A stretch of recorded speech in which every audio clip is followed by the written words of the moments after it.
Good evening and welcome to the Wolfeboro Exchange. Thanks for joining me for another episode.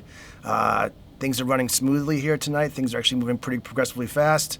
Hope you got a chance to watch that fight Friday night or Saturday night, I meant, but maybe you didn't because of the difficulties they were having at Netflix. But interesting weekend, interesting week in town government.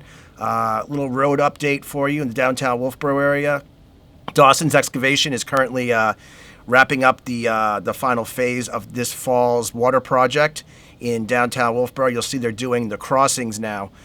So the main line was run from Pickering Corner down to the bridge, and now Dawson's excavation is doing the cut-ins, which means that they're cutting in each individual, both business and residents along the way. This is part of the rehabilitation project. It was a federal government project to take the lead out of water lines. So this project is in its final phase here for the fall. They'll be wrapping that up before snow, hopefully. A final coat of temporary asphalt will be put down. Road's very bumpy out there, so be careful as you're driving in the downtown area. Some of the pavement's uneven, and just be on the lookout for that. So they'll be wrapping that up shortly. And we'll be moving on to spring in that project where final preparations will be done with the roads, final cleanup, final hookups, and then the final pavement will go down. That'll complete phase one of that downtown project. Subsequently, there'll be a phase two project, which will include the sewer line.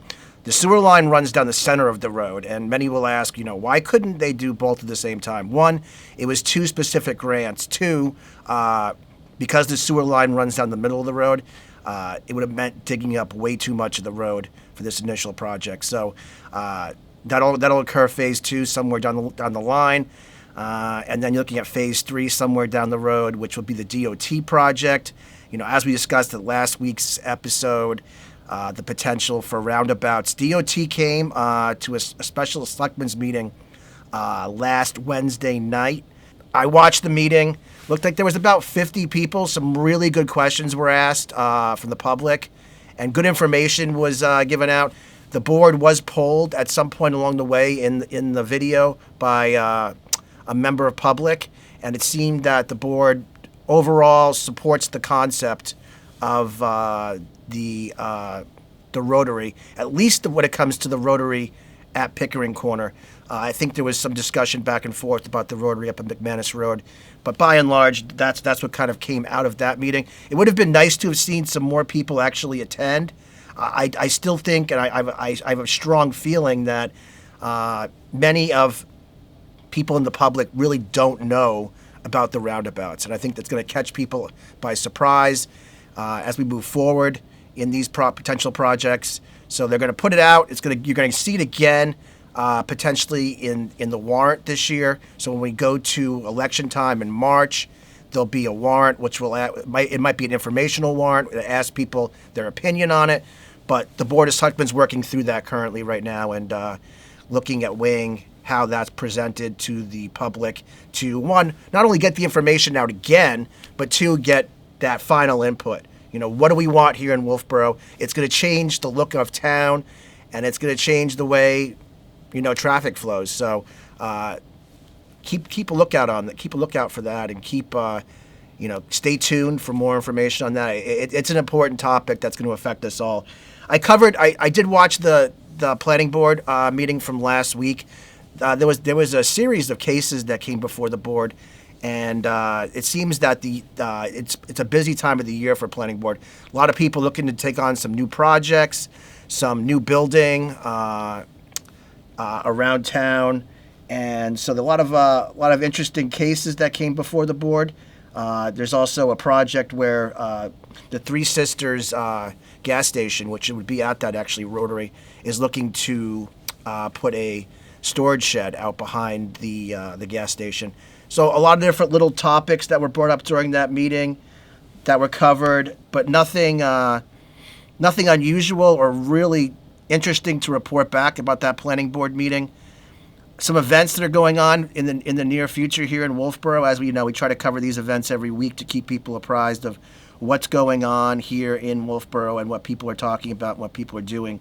Like I mentioned last week, we have Friendsgiving coming up. That's at the Wolfeboro Inn. It's Friday, the 22nd and 23rd from 4 p.m. to 9 p.m. They got a great menu, some smoked turkey dinner, comes with a dessert, starters.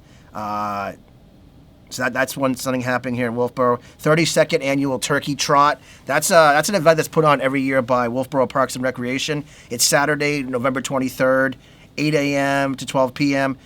You got if you register early, it's $15 for kids, $25 for adults. Day of, it's $20 or $30. Check-in begins promptly at 8 a.m. and the race starts at 9 a.m. So for more information, you can register online. You can check it out online, find out for more information. That's the Wolfeboro Rec Desk. You can find that link off the Town of Wolfeboro website. We have a couple other events going on. 26th annual KRH, Kingswood Regional High School Craft Fair, Saturday, November 30th, 9 a.m. to 3 p.m. It's up here at the Kingswood Regional High School Complex, 396 South Main Street. Over 70 crafters, delicious food, raffles. Santa Claus will be here, and there'll be a cookie walk. It's hosted by FBLA and NHS. And then wrapping up the end of the month here, don't see Christmas parade on here, but there is a Christmas parade. Interesting, it's not on the town website. Yeah, maybe let's check here, go a little further. Here we go. Christmas parade, Christmas in Wolfeboro parade. It's gotten bigger and bigger every year, and more exciting.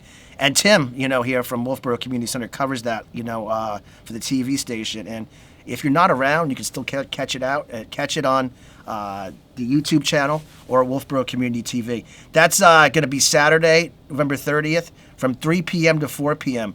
Lineup starts at Brewster Field.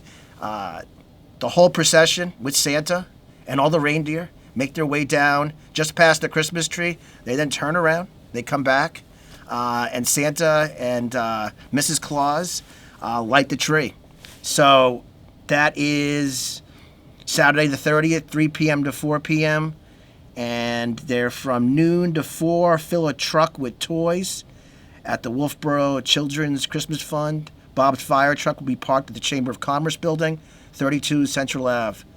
And 2:30 student carolers at Wolfeboro Community Christmas Tree, corner of Main Street and Railroad Ave. 3 p.m. The parade starts.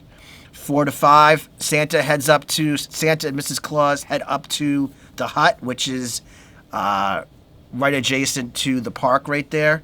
And they'll be in the hut from 4 to 5 p.m. That night. So some big things going on in Wolfeboro in the next few weeks as we round up to Thanksgiving and the beginning of the holiday season. So lots of exciting things. We're going to have some more meetings this week that I'll cover next week. Zoning Board is meeting tonight, and we have some budget meetings later on this week. You may notice there's a new crossing guard in downtown Wolfeboro. The Wolfeboro Police Department now has a crossing guard at the Carpenter School, and he is there a half an hour before school starts and a half an hour after school ends. What they found is that, with the policing in downtown Wolfeboro, sometimes an officer would be called off that duty, and really people really rely on that service. And it's with the construction going on in Wolfeboro and with the morning traffic and the afternoon traffic, it's really helpful to have somebody there as a crossing guard.